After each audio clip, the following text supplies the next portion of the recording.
Hey everyone, it's Julian, and we are here for day 2 of Shadowverse's second set, Infinity Evolved Reveals. I'm really excited about today because we have a couple of cards that I did predict correctly from my predictions video a couple weeks ago. So if you want to be on top of that, make sure to check that video out. But we're going to get into some really fun cards. A couple characters that I really love have gotten new cards here in Shadowverse Worlds Beyond. But before we do, I just want to say thank you guys so much for all of the support and all of the new subscribers that I've gotten over the past couple weeks. And we are really close to 1,000 subscribers. So if we could get to 1,000 subscribers before Set 2 comes out, I would be very, very appreciative. If you're liking the content, if you're liking the videos, if you're liking Shadowverse Worlds Beyond, drop a like, subscribe. This is one of the best places to be for content for Shadowverse Worlds Beyond. So let's get into the new cards. A lot of fun to talk about. And let's start with Agnes, a Haven card.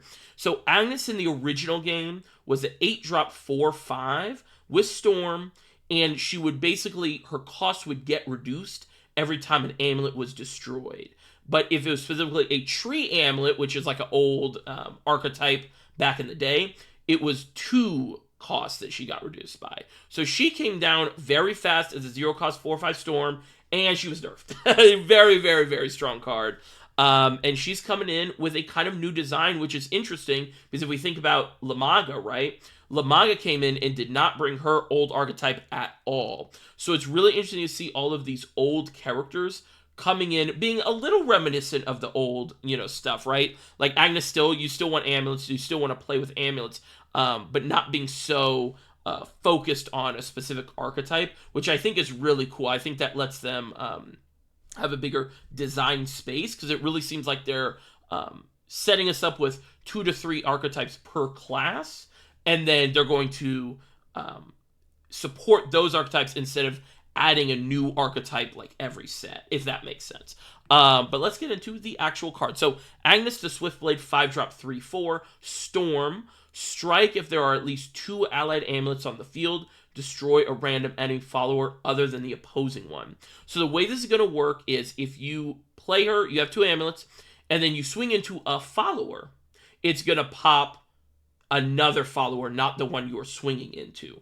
But, of course, she has Storm, so the way this is going to work, if you swing face, and there's only one thing on the field, it'll pop that thing. Of course, if there's multiple things, you have a random chance of popping, whatever, right? But I do really like this card. 5-mana 3/4 Storm just by itself is, not bad.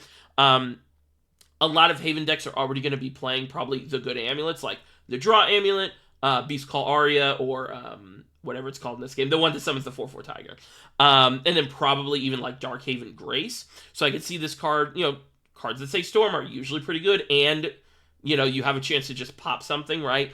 But there is a card I am kind of predicting now. We're going to talk about it at the end of the video. I'm going to be doing sort of like a little updated predictions list. But there is a card that I think will end up coming out that I think this card will be insane with. But if not, I think that right now, the cards that we know of, I think this card is fine. I think it will go in every Amulet Haven deck. But I don't know if it will be, amazing in that or really push Amulet Haven to where it needs to be. Especially with Ward coming in and being sort of what seems to be the premier Haven archetype. Now, if we're playing sort of a hybrid Amulet Ward stuff, Agnes is pretty good. She's going to pop something. She's going to be face damage, right?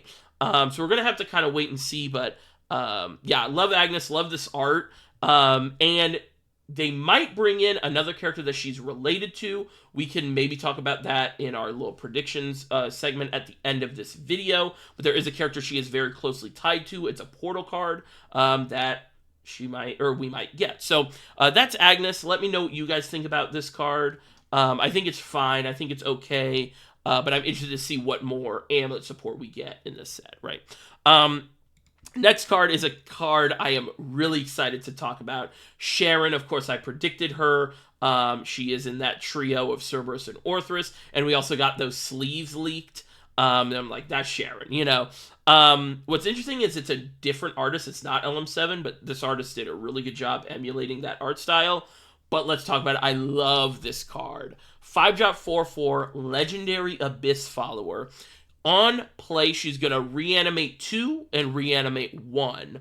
And then whenever an allied departed follower enters the field, and remember, whenever something is reanimated, it automatically gets departed, give it ward. And then on Super Evolve, she's going to give your leader a crest, and the crest is countdown 2 at the start of your turn, reanimate 3. Really, really interesting. I just realized is the start of your turn. For some reason, I thought it was the end of your turn. When I first read this card, it was end of the turn. Let me just make sure that's right. It does seem to be end of your turn. We'll talk about that in a second because now I misread that part or didn't read or it was translated differently. But we'll read the first part first to really get an idea of what she's going to do without a Super Evolve, right? So 5-drop 4/4, she's going to come down and she's either reanimate a 2-drop, which is probably your Orthrus or your Minos. Abyss has amazing 2-drops. So any of the 2-drops you get back are going to be really good. And then a 1-drop. And here's the interesting thing, right? Because if we're playing Cerberus, we don't really want to be playing 1-drops. But the way Reanimate works is it checks below. So it's 1 and below. So if you played a skeleton or a skeleton died, you'll just reanimate the skeleton, right? And of course, both of these things will be getting ward because they automatically get the departed trait. So yeah, on its face value without a Super Evo, I think this card is really nice. Shadow has always historically had really strong turn 5 plays, and we see Abyss sort of getting that with Sharon. This is our first really good turn 5 play. Gravy was pretty good, but now we have 2 pretty amazing plays. Really, really like this card. But let's talk about the Super Evo. So initially, I thought it was end of your turn, but the fact that start of your turn is way more interesting, I think. So what she's going to do is on Super Evolve, you're going to get the crest, so it's countdown 2, right? And then you go pass, and then they pass back to you. You get the reanimate 3, and then it goes down to 1. So what I'm interested in, and I think I know the answer, but I think that the countdown will go away and you'll lose the crest before you get another proc of the reanimate 3. So we can do a lot of interesting things with this actually now. Obviously the easy one is Little Miss Bonemancer. That one is a really strong card because it's going to be a 3-drop 1/2 with ward, and then those things are going to get ward because those things will get ward if Sharon is still on the field. That is an important part. None of this stuff will get ward if Sharon's not on the field, right? But you're going to be able to get back something that could be valuable. And this kind of ties into that new 3-drop. We got the Laura, right? The Laura on Super Evolve gives something Storm. So we're going to be able to get this at the start of the turn. Our opponent's not going to be able to interact with it much. And then we can Super Evolve give something Storm. How good is that? I don't know. But it's kind of interesting. It's something that we have to mess around and try. But I think face value, I think this card is really good. It's very reminiscent of old 5-drops from Shadow's history. Of course, Shadow is half of, Abysscraft, right? And I think this just kind of goes into that really high value Abyss deck list. I've been playing Abyss a lot. I actually played it in the Grand Prix today, and I got to the next stage or the final stage or whatever, stage A. I got 4 wins with it. And I really started to see, like, the pieces were starting to come together, right? And I think we're getting a lot of the missing pieces in this set. So I'm really excited to try Abyss, mostly because of Sharon. And yeah. So let me know what you guys think of Sharon. The crest thing is interesting. I think the Laura has more value and a place in the deck now because you can theoretically set up some of these Storm turns. But it's mostly just being able to be like a uninteractable thing that you just have potential. Like it's like an option, right? It's like an option. Hey, if I get the Laura back, we can push some damage here. So yeah, I really like Sharon. Let's go to the next card. The next card, very fun one. Very, very cool. Dragon. Dragon always gets these big board fills. The classic greatest one was, of course, Poseidon, the 8-drop 5/7 that summoned 2 1/3s with ward. And this is one of the better versions of these type of big late game board fills, right? 7-drop 5/5 Neptune. She's going to give you Crest of Neptune, and then she's going to summon 2 Orcas. Orcas are 2/2s with Rush, and they have the Marine trait. I mentioned one time randomly, like, you can sort by Marine cards, and there's literally no Marine cards that exist. So that's kind of interesting. And then the ward is going to be whenever another allied Marine follower enters the field, you heal 1. So she also has ward, right? And then on Super Evolve, she's going to summon 2 more Orcas. So on play, she's going to give you the Crest, summon 2 Orcas, basically heal 2, and you have 2 rushes, and she's going to be a big body ward. How good is that? I think that's pretty good. Another thing is this lasts forever, so if we ever get a... there was an old spell that was a 2-drop spell that summoned an Orca, and then it scaled, so you could go 4 play points, summon 2, 6 play points, summon 3, and, you know, et cetera, up to 10. If we ever get a spell like that, that would be really cool to combine with this Crest, right, to get even more healing outside of just Neptune. But outside, or just for this card specifically, this is basically 7-drop. If you Super Evo, summon 4 2/2s with rushes and heal 4. I think that's pretty good for Dragon, and these are the type of cards that Dragon really needs, especially the fact that it comes down a turn before Garyu, which is a very similar card, right? It pops out 3 very relevant bodies. This is more like 1 relevant body and 4 sort of removal bodies that are easy to like rush into. So I really like this card a lot for Dragon. We've gotten a lot of good Dragon cards so far. This one, the Feline, the spell's like and then we're waiting on 1 more legendary basically. But yeah, I really like Neptune. I think she's going to be really good, and I think she's going to help ramp a lot. She's an easy sort of mid-game ramp target, right? If you've hit a couple ramps, you're going to be able to get this off on like turn 5. So yeah, really like this card. And I think it's a good addition to Dragon, one of the best classes, or one of the classes that is getting the best support this set. So that's the Orca. Next card is, of course, a card I'm very excited for. You guys will know, pretty much called this card from like minute 1. I was like, oh, we didn't get Zwei in the main set, we're getting Zwei. I actually called this card in like my second video ever, because I was like, wow, we have Orcus and Liam and Noah, and we don't have any Zwei. But Zwei is here. Brand new art from Nijihara, one of the classic Cygames artists. Amazing art, too. This is pixelated and everything, but really great art. She's 5 mana, 3/3, Portal, legendary. On play, she's going to summon a Victoria, and whenever an allied puppetry follower enters the field, give it ward. So Victoria is a 6/1, 3. It costs 3 play points, but that doesn't really matter, right? 6/1, rush, follower strike, deal X damage to the opposing follower. X equals this follower's attack. So this is very classic Victoria. There was kind of a mistranslation that was it dealt damage to face, which would have been absurd, of course. But this is just how Victoria's always worked, is it's been a thing that you swing into and it does its damage first, and it's just like this huge attack stat but very low health body that exists. So how good is this card? That's like the card, right? And then it gains rush, but it's 1 health, right? This card is really, really strong in Puppets. All Puppets wants to do is hoard its Evo points, right? Puppets is one of the best decks at playing out cards that remove things off the board without using Evo points. And this is a great example of that, right? So it's a 5-drop 3/3 that has a kind of niche ability, right? It has the whenever you play Puppet, it gains ward. Not, like, what can you use that with? You can use a couple, like, 0-cost Puppets to maybe protect Zwei or protect yourself. But it's kind of niche ability unless we get a big Puppet. Maybe like a main deck puppetry card, maybe, in like the silvers and bronzes. But she's going to give the Victoria ward, but that doesn't really matter. But really what she is she's just a nuke.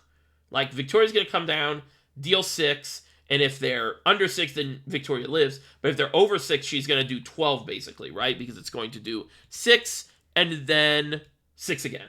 So it's not like first strike like in some of those other games. It is, double strike, I guess, right? Is that how that works in Magic? Deal 6 and then the other actual combat damage 6. So, really interesting, really good card, of course. It's just, again, like a big nuke. It's going to kill anything.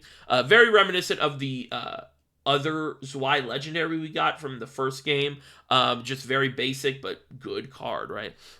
Is this going to push puppets like as high as it needs to be? Or not needs to be, but does this give puppets the support it needs? Probably not. I think it needs a little bit of more help, but this is just, puppets is the high value card deck, right? It's just all of the good, neutrals and all of the good portal cards. So this is going to go in there. I could even see this in, artifact portal. It's just, again, 5-drop, nuke something. And then it's a 3/3 that has a, kind of niche ability, right?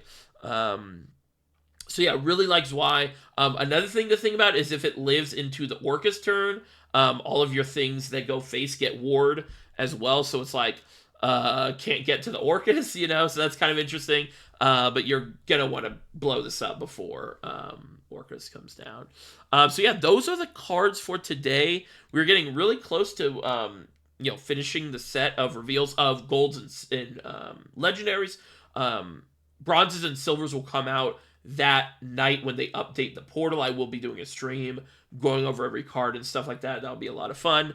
But yeah, these 4 cards today were really fun. Of course, Sharon is one of my favorite characters. Zwei is one of my favorite characters. And all of these cards are pretty good. But I did want to talk about an interesting pattern I've noticed. So, of course, if you guys know, this set, Infinity Evolved, is very referential to the second set in Shadowverse history, Darkness Evolved.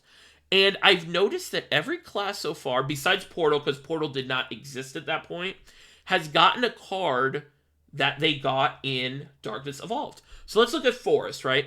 So Forest, they got Cynthia. I thought they were going to get Tia, but obviously not, unless she's a silver, unless you got, downgraded to a silver. But got Cynthia, so that is, one Darkness Evolved card that got an Infinity Evolved card. Rune, we have Pascal. It's kind of cut off here, but Pascal got that spell, right? She got downgraded, so maybe Tia can get downgraded, but who knows? And then Dragon, we got the Neptune, right? And then Shadow and Blood, of course, are combined, but we did end up getting the Sharon. And who's to say we don't get, one other thing, maybe an Azazel. Olivia's already in the game, so Azazel could make sense. I don't think Vampy would not be a legendary, but, Sharon is the easy, already, right, from Shadow. And then Haven, we haven't gotten anything. And Sword, we haven't gotten anything.